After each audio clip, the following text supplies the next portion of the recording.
বিসমিল্লাহির রহমানির রহিম।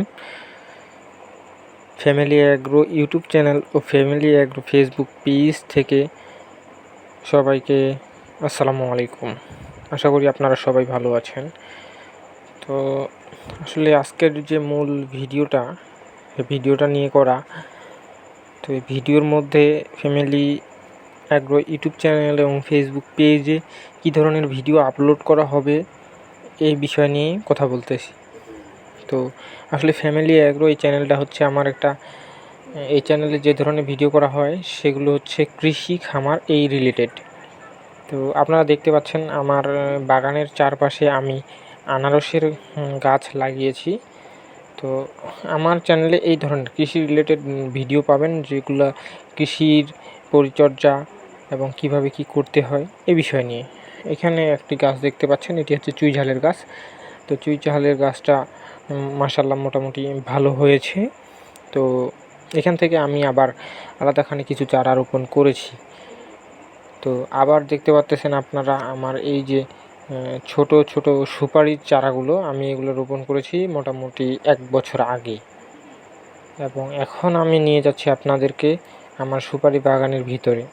সুপারি বাগান এটা হচ্ছে আমার একটা বড় সুপারি বাগান, এটা 1 একর প্লাস জায়গা নিয়ে আছে। তো এই সুপারি বাগান এখনও ফল আসা শুরু করেনি, এটা লাগানোর মোটামুটি 4-5 বছর হয়েছে, সেই ক্ষেত্রে চারা রোপণের আরও বেশি সময় ছিল।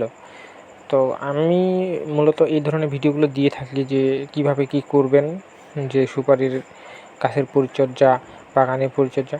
এছাড়াও আমার ছাগলের খামার আছে, আমি ছোট পরিসরে ছাগলের খামার শুরু করেছি এবং নিত্য নতুন ছাগলের খামার এই ধরনের ভিডিও আপনারা এখানে পাবেন।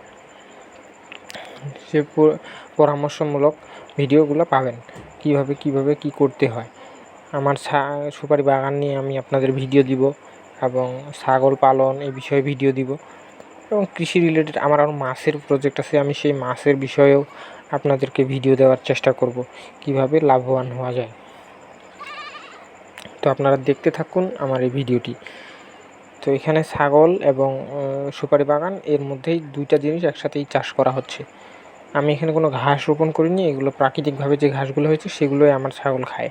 আমি তেমন কোনো খাবার ছাগলকে প্রোভাইড করি না, আমার দেশি জাতের ছাগল। এছাড়াও এখানে আপনারা দেখতে পাচ্ছেন আমার একটি পুকুর, বাড়ির সামনে এই পুকুরটি আমার। এখানে আমি মাছ চাষ করে থাকি। এখানে বিভিন্ন জাতীয় মাছ রয়েছে, যেমন সরপুঁটি, আপনার রুই, এই ধরনের মাছ। এবং মাছে কীভাবে পরিচর্যা করে থাকি সেগুলো আস্তে আস্তে আমি ভিডিও আকারে প্রকাশ করব। ধন্যবাদ সবাইকে। আপনারা এই ধরনের পরামর্শমূলক ভিডিও পেতে চাইলে আমার চ্যানেলটি সাবস্ক্রাইব করুন এবং ফেসবুক পেজটি ফলো দিয়ে রাখুন।